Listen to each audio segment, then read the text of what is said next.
शराब पीने वाले पकड़े जाते हैं, शराब बेचने वाले नहीं पकड़े जाते हैं। मैं विगत कुछ दिनों से नौतन और बैरिया की गली गली घूम रहा हूं।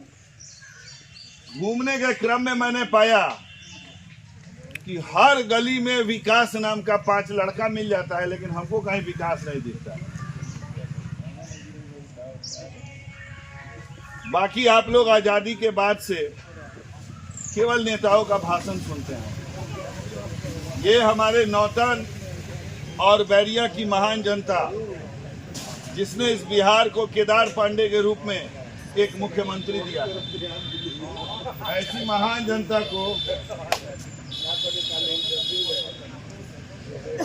लगातार लोगों ने छला है। आज भी आपके यहाँ जो सड़क है वो केदार पांडे जी का ही जमाना का रोड मैप है, और उसी पे लोग थोड़ी बहुत वो उसका अलकतरा चढ़ा दे रहे हैं। नया रोड नहीं बन पा रहा है। प्रखंड मुख्यालय बेतिया से नौतन की दूरी मात्र 12-14 किलोमीटर है, लेकिन आने में आधा घंटा भी लग जाता है, 1 घंटा भी कभी कभी लग जाता है जाम के चलते। आप लोगों से ये गुजारिश है कि एक मौका हमें दीजिए, ताकि हम लोग 11 तारीख को जो मतदान है उसमें भारी संख्या में आप लोग आएँ, मतदान करें, और एक मौका हमें दें ताकि बिहार में जो बदलाव की बिहार है वो आगे और आगे बढ़े, और हमारे नेता आदरणीय तेजस्वी जी मुख्यमंत्री बने, मुकेश जी मुख्यमंत्री बने, राजेश राम जी भी उप मुख्यमंत्री बने।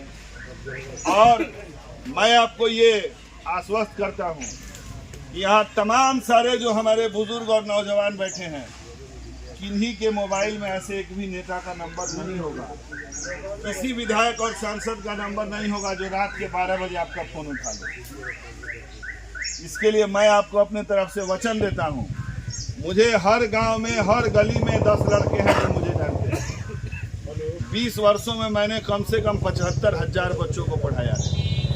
तो बच्चे मेरी गारंटी है, वो मेरे बारे में बताएंगे कि आप कहीं भी चले जाइए, वाल्मीकि नगर तक मेरे पढ़ाए हुए बच्चे, वो आपको बता देंगे कि सर को फोन करो तो फोन उठाते हैं, रिस्पॉन्स करते हैं। दूसरी बात, मेरे व्यक्तिगत जीवन के बारे में लोग टीका टिप्पणी कर रहे हैं, तो आपको मैं बता दूं कि मैं कभी एक दिन भी भाजपा का मेंबर नहीं रहा हूं। हमारे जीवन का एक पक्ष लोग दिखाते हैं, आपके जीवन को लोग दिखाए कि आप जुम्मा का नमाज पढ़ते हैं, गलत बात है क्या?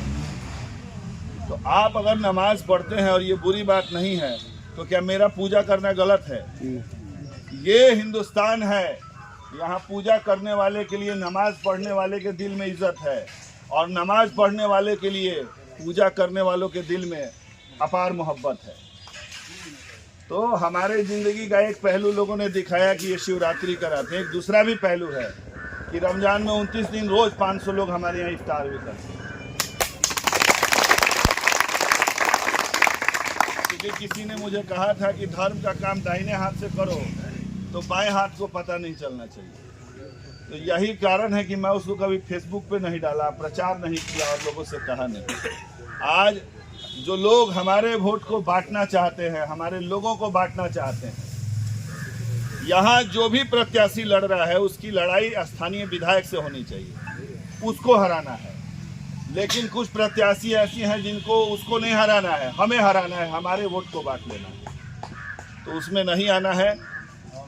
और आपसे अंत में एक बात कहूँगा, आप मेरे व्यक्तिगत जीवन को पता करेंगे तो आपको ज़रूर ये मालूम हो जाएगा कि यह व्यक्ति साल में जितना कमाता है उसमें से 90% खर्च कर देता है गरीबों में और मजबूर लोगों में। और आपके विधायक जी जो लूट खसोट करते होंगे, जो भी हो, उस लूट खसोट से कई गुना ज़्यादा हम लोग कमा के गरीबों में बांट देते हैं। तो हमको पैसा तो नहीं कमाना है, हमको आपका मोहब्बत कमाना है। तो एक मौका दीजिए, आपको कभी हमारे तरफ से शर्मिंदा नहीं होना पड़ेगा।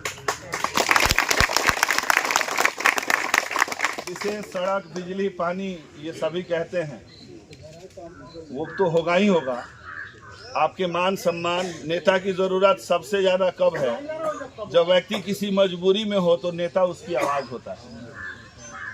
थाने में हो, एसपी के यहाँ हो, डीएम के यहाँ हो, हॉस्पिटल में हो, वहाँ रात में 12 बजे कभी पीएमसीएच में किसी को बेड की ज़रूरत हो तो वो नेता को फ़ोन करता है और मालूम होता है नेता फ़ोन नहीं उठा रहा है।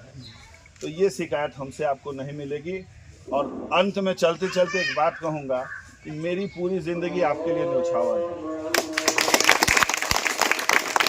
धन्यवाद। क्योंकि एक कार्यकर्ता की मृत्यु हो गई है, उसके दाह संस्कार में जाना है। कल भी मैं गया था, सभा था गद्दियानी में, एक लड़के का इंतकाल हो गया तो उसको मिट्टी के चलते, तो वो ज़्यादा ज़रूरी है। तो हमको आप लोग जो है इजाज़त दीजिए।